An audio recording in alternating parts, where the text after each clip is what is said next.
Just weeks before he welcomed his first child into the world, his father Alan sadly left it, leaving James suffering anxiety attacks and extreme physical stress. Being extremely close to his father, things were made harder by James not being able to regularly visit this hospital due to coronavirus. This meant that the professional dancer immediately started grieving for this father as soon as he heard the diagnosis was terminal. Talking on Loose Women recently, James reflected on his father's battle with a brain tumor. Aged just 67 when he passed away, James recalled how cruel it was that his father developed the tumor. He said, "I wasn't very good at all.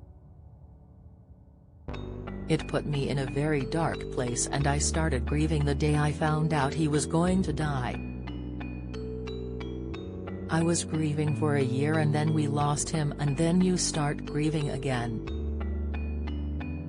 It's the worst thing I've ever been through. I am going to die." Stephen Coogan's health struggle. Brain tumors occur when a growth in the cells of the brain multiplies in an abnormal or uncontrollable way. According to how severe they are given a grade, with 1 being the lowest and grades 3 and 4 being the highest. The brain tumors that are cancerous are those that are given the higher grades and are likely to grow back even after treatment. Even after his father had passed away, James' mental health continued to spiral.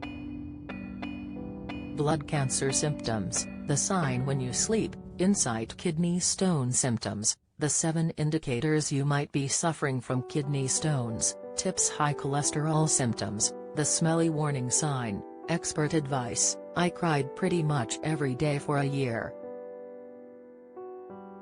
I have no shame in saying that. My dad was one of my closest friends and I'll miss him every day. The star said. Until you go through it yourself, you don't know what people are going through and it's absolutely horrendous.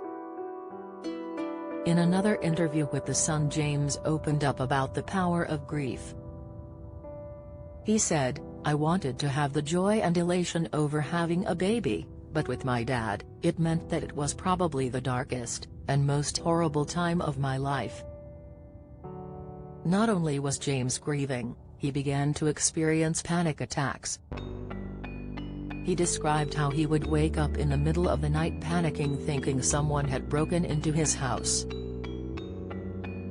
Although not usually connected to grief, an article by Kathleen Smith Ph.D., LPC suggests that when you suffer a loss, many people also lose a sense of control and safety in their lives.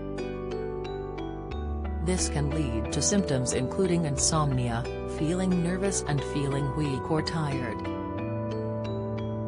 All which also happen to be signs of anxiety. There is also a condition known as complication grief, where symptoms of grief interfere with their daily life. This can occur for more than 6 months after someone has died. People with a pre-existing anxiety disorder may be at a higher risk of developing complicated grief. Related articles. Samia Longkamban's health struggle has been really bad. An honest conversation about grief, the journey of 31-year-old Lata Ben Shepherd tries to make up with wife after she gave him grief.